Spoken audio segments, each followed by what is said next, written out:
नमस्कार दोस्तों, मैं प्रिंस सैनी आपका स्वागत करता हूं हमारे चैनल लर्न एंड ग्रो में। आज हम बात करेंगे illustrations of free, forced and resonant oscillations के बारे में।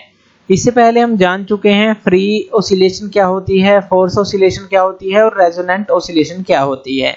एक बार इनकी डेफिनेशंस देख लेते हैं, फिर इनकी इलस्ट्रेशन हम समझेंगे। तो डेफिनेशन क्या है फ्री ऑसिलेशन की? अगर कोई सिस्टम जो है वाइब्रेट करता है अपनी नेचुरल फ्रीक्वेंसी पर। नेचुरल फ्रीक्वेंसी क्या होती है, जो हमने डिस्कस की थी, हर एक बॉडी की अपनी नेचुरल फ्रीक्वेंसी होती है। जैसे पेंडुलम को अगर आप एक तरफ खींचकर छोड़ दें तो जिस पर वो ऑसिलेट करेगा वो उसकी नेचुरल फ्रीक्वेंसी ही होगी, यानी कि अपने आप वो एक बार छोड़ने के बाद ऑसिलेट करता रहेगा, वो उसकी खुद की नेचुरल फ्रीक्वेंसी है।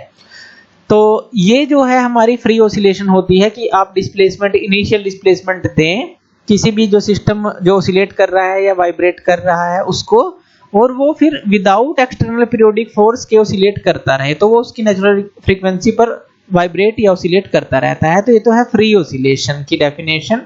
फोर्स्ड ऑसिलेशन की डेफिनेशन क्या है कि अगर सिस्टम ऑसिलेट करे एक्सटर्नल पीरियोडिक फोर्स की हेल्प से, यानी कि पीरियोडिक फोर्स हम एक्सटर्नल उस पर लगाते रहें बार बार, और उसकी जो फ्रीक्वेंसी हो, जो हमने एक्सटर्नल पीरियोडिक फोर्स लगाई है, वो नेचुरल फ्रीक्वेंसी से अलग हो, जो बॉडी की नेचुरल फ्रीक्वेंसी है उससे अलग हो, जो हमने एक्सटर्नल पीरियोडिक फोर्स लगाई है उसकी फ्रीक्वेंसी।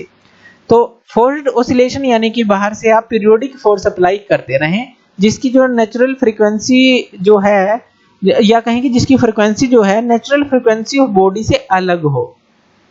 और रेजोनेंट ऑसिलेशन होता है कि अगर आप इसी तरह से एक्सटर्नल पीरियोडिक फोर्स की हेल्प तो लें, लेकिन जो एक्सटर्नल पीरियोडिक फोर्स की फ्रीक्वेंसी है वो उस बॉडी की फ्रीक्वेंसी की नेचुरल फ्रीक्वेंसी के इक्वल हो, तो वो जो होती है रेजोनेंट ऑसिलेशन होती है। तो ये तीनों अगर डेफिनेशन आप समझ चुके हैं, ये फ्रीली मूव करेगी एक बार डिस्प्लेसमेंट देने के बाद, ये पीरियोडिक फोर्स लगाते रहेंगे, लेकिन जो पीरियोडिक फोर्स अप्लाई करेगी फ्रीक्वेंसी वो नेचुरल फ्रीक्वेंसी से अलग होगी बॉडी की। और रेजोनेंट ऑसिलेशन में पीरियोडिक फोर्स की जो फ्रीक्वेंसी हम अप्लाई करेंगे वो सेम होगी natural frequency of the body के। तो ये फर्क इनमें रहता है। तो चलिए इसको इलस्ट्रेशन के थ्रू समझते हैं। अब मान लेते हैं कि हमारे पास 4 पेंडुलम है, यहाँ पर हम 4 पेंडुलम ले लेते हैं और यहाँ पर हम उनको जो है एक हुक से लगा देते हैं लेफ्ट और राइट में। अब ये जो हुक हमने लगाई है यहाँ पर ये लगाया गया है एक रबर का स्ट्रिंग है। तो ध्यान दीजिएगा, ये यहाँ पर रबर का स्ट्रिंग है। यहाँ पर ये बोब जो है बहुत ही लाइट वेट हैं जो यहाँ पर लगाए गए हैं। जिस तरह से मान लीजिए कागज के बोब बनाकर लगा दिए हूँ, काफी लाइट वेट हैं, और ये इनको एक स्ट्रिंग से यहाँ पर लगाया गया है। तो यहाँ पर हम इनको नाम दे देते हैं, मान लीजिए ये ए है, ये बी है, ये सी है और ये डी है। अब यहाँ पर आप देखेंगे जो बी और डी है ये हमारे सेम लेंथ के हैं, जो बी और डी है, और ए जो है हमारा सबसे छोटा जो है पेंडुलम है, और जो सी है हमारा ये सबसे ज्यादा लंबाई के अंदर ये पेंडुलम है हमारा। तो इस तरह से अलग अलग है। ध्यान दीजिएगा, बी और डी सेम लेंथ के हैं और ए सबसे छोटा और सी सबसे बड़ा पेंडुलम है, और ये रबर स्ट्रिंग है। ये रबर स्ट्रिंग से क्यों लगाए गए हैं कि मान लीजिए अगर एक भी पेंडुलम को आप यहाँ पर ऑसिलेशन देते हैं तो वो जो ऑसिलेशन है या कहें कि जो वाइब्रेशन है यहाँ से ट्रेवल होंगी इस रबर स्ट्रिंग के थ्रू और इनके पास जाएंगी जो बाकी के पेंडुलम है। तो यही हमें करना है और यहीं से फ्री, फोर्स्ड और रेजोनेंट ऑसिलेशन को समझेंगे। तो पहले हम इसको एक 3D रूप दे देते हैं ताकि हम इसको आसानी से समझ पाएं। मान लीजिए कोई आपने फिक्स सपोर्ट ले रखी है और उसके ऊपर ये रबर स्ट्रिंग आपने लगा रखा है दोनों तरफ। तो ये रबर स्ट्रिंग आपने लगा दिया और ये 4 पेंडुलम आपने उसके ऊपर लगा रखे हैं जो हमने ये देखे हैं। अब इसके अंदर मान लीजिए आप जो बी पेंडुलम है या डी पेंडुलम है, कोई भी ले लीजिए, क्योंकि दोनों की जो लेंथ है सेम है। तो एक पेंडुलम को आप या बी ले लीजिए या डी ले लीजिए, उसको थोड़ा सा इनिशियल डिस्प्लेसमेंट देते हैं और उसको फ्री ऑसिलेट आप होने देते हैं इस तरह से, यानी कि साइड में जा रहा है, वो उस तरफ जा रहा है, ऐसे नहीं, सीधा नहीं, उस तरफ इस तरह से जा रहा है। तो ये पेंडुलम जैसे ही यहाँ पर ऑसिलेट करना स्टार्ट करेगा, जो वाइब्रेशन है वो स्ट्रिंग के थ्रू सारे पेंडुलम्स के पास जाएंगी, ए के पास, सी के पास, डी के पास। अब देखिए यहाँ पर जो बी है और डी है सेम लेंथ के हैं।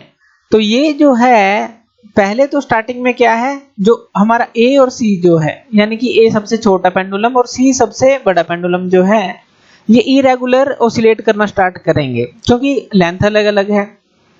डी भी जो है आहिस्ता आहिस्ता से ऑसिलेट करना स्टार्ट कर देगा और वो बी की जो नेचुरल फ्रीक्वेंसी है उसी के अकॉर्डिंग जो है ऑसिलेट करेगा, यानी कि जितनी फ्रीक्वेंसी पर ये ऑसिलेट कर रहा है डी भी उतनी फ्रीक्वेंसी पर ऑसिलेट करना स्टार्ट कर देगा। जैसे ये ऑसिलेट कर रहा है वैसे ये ऑसिलेट करना स्टार्ट कर देगा क्योंकि ये सेम लेंथ के हैं और जब ये वाइब्रेशन इसके पास जाती है तो सेम जो है सेम फ्रीक्वेंसी पर ऑसिलेट करना स्टार्ट कर देते हैं। अब ये अगर हम ये फ्रीक्वेंसी देखें यानी कि बी और डी की फ्रीक्वेंसी देखें, यहाँ पर जो बी है यहाँ पर इसको हमने क्या दी, फ्री ऑसिलेशन दी। ये क्या है, किसका एग्जांपल है, फ्री ऑसिलेशन का। बी को हमने इनिशियल डिस्प्लेस किया और छोड़ दिया।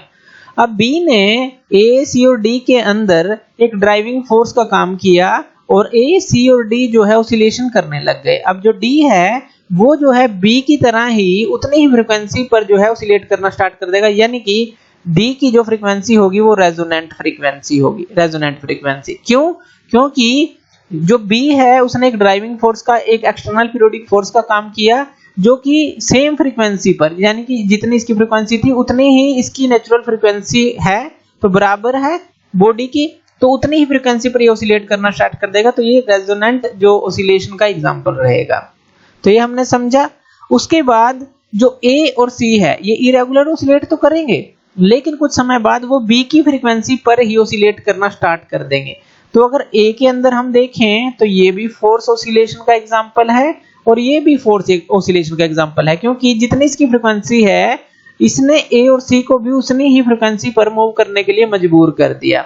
और बी और डी की तो सेम लेंथ थी, यानी कि सेम ही नेचुरल फ्रीक्वेंसी थी, तो इसलिए ये सेम जो है ये हमारा सेम ही फ्रीक्वेंसी पर ऑसिलेट करेंगे क्योंकि सेम लेंथ का है, सेम उसका है।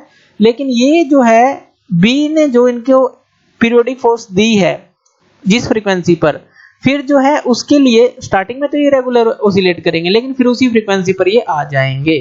तो यहाँ पर ये हम कहना चाहते हैं, यानी कि सी और जो डी है वो भी जो है ऑसिलेट करना स्टार्ट कर देंगे और जो ये इस बी की पेंडुलम की फ्रीक्वेंसी थी उसी पर ये ऑसिलेट करना स्टार्ट कर देंगे, यानी कि जो एक्सटर्नल जो हमारी फ्रीक्वेंसी थी जो इनकी नेचुरल फ्रीक्वेंसी के इक्वल भी नहीं है, यानी कि ए और सी के, तो वो जो है इसी फ्रीक्वेंसी पर ऑसिलेट करना स्टार्ट कर देंगे क्योंकि ये उनको बाधित कर रहा है, एक तरह से ड्राइव कर रहा है, उस पर मजबूर कर रहा है उनको इस फ्रीक्वेंसी पर मूव करने के लिए। तो यहाँ पर बी की फ्री हो गई जो ऑसिलेशन है, डी की रेजोनेंट हो गई, ए और सी की फोर्स्ड ऑसिलेशन का एग्जांपल हो गया। तो इस तरह से हम तीनों की इलस्ट्रेशन को समझ सकते हैं। तो थैंक यू वीडियो देखने के लिए, और इसी तरह की वीडियोस के लिए आप हमारे चैनल लर्न एंड ग्रो पे हमें सब्सक्राइब कर सकते हैं। धन्यवाद।